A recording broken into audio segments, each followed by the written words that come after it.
Welcome back. Australia's ag-tech sector is still in the process of defining itself. It's young and its potential is rooted in a promise to increase farm productivity, also bringing greener and more environmentally friendly practices to farming. Well, enter Provenir, a red meat company which says it's poised to turn the industry on its head with the introduction of its first mobile abattoir. Well, for more, the co-founder and CEO of Provenir, Chris Balazs, joins me live from Melbourne. Chris, thanks so much for coming in. Look, tell us a little bit about why you thought this was a product that was really desperately needed on farm.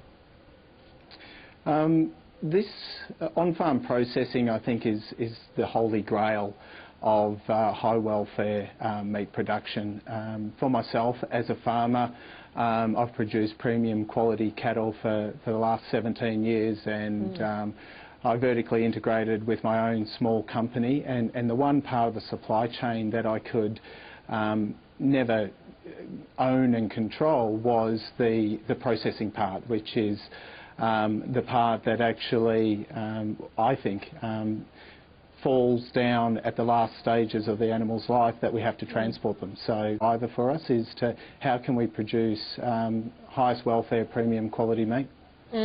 So, I mean, this is a huge issue, and we're seeing the rise of the vegans and real concern for animal welfare behind a lot of that movement, I think. But it's not just the animal welfare and the fact that animals are travelling longer and longer to get to bigger and bigger abattoirs, I guess, but it also reflects on the quality of the meat, does it not? Yeah, absolutely. There's a lot of science out there talking about the impact that stress has on the meat quality. The science is pretty clear in there, and there's a lot of proactive feeding regimes that go in to try and counter the impact of stress of live transport. Our view is, why not just eliminate it? Yeah, OK. All right, now, I want to take you, having been a landline girl, I want to take me right through what actually happened. You've got a truck that comes onto the property, right? The animal goes in, and I suppose the challenge from my point of view is, OK, it gets knocked off, but dead weight is far harder to move than live weight. How do you deal with that? It's an abattoir like any other abattoir. The fact that we've put it on wheels doesn't actually change the process that goes into that. So there's a lot of technical challenges of putting an entire functional abattoir in the back of a semi-trailer. Exactly. We have to be very, very clever with the technology that we put in there. But the actual processes that occur within the truck is no different than any other abattoir. Yeah. So, the truck, or the MPU as we use it, mobile processing unit, arrives on the farm. The animals are in a familiar environment. They're in cattle yards that they've been in previously. To the unit itself, where, as you say, the knocking occurs, and then from that point they go through the process up to the carcass, the hanging carcass, at which stage that carcass is transported back to a relocatable further processing facility where it hangs for a couple of days, and then we process it into the final retail ready product. Right, OK. Now, this sounds an extraordinarily good idea for so many reasons. The one challenge, I guess, you've got is scale. So how many animals can get through this process?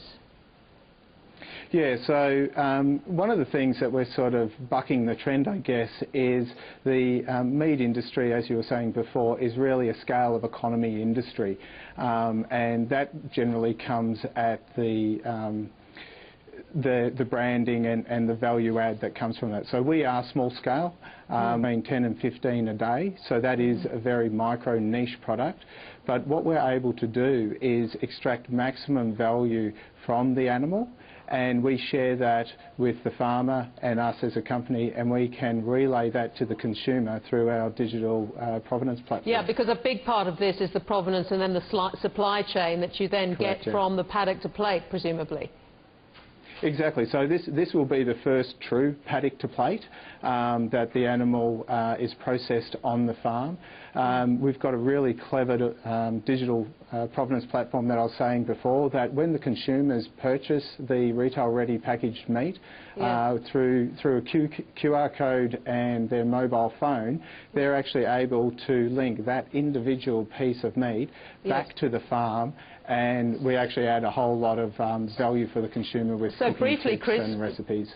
Yep. Right, briefly, Chris, when is this launching and where is it accessible as a consumer? Yep, so last week we got the unit out of the engineering workshop. It's back in Victoria doing the final commissioning and testing, and we will be heading to New South Wales for the licensing process, and we hope to be operational by the end of May. Chris Balazs, I think it's a terrific idea and I wish you all the best of it. Thanks for coming in and talking to us about it. No problem, thank you.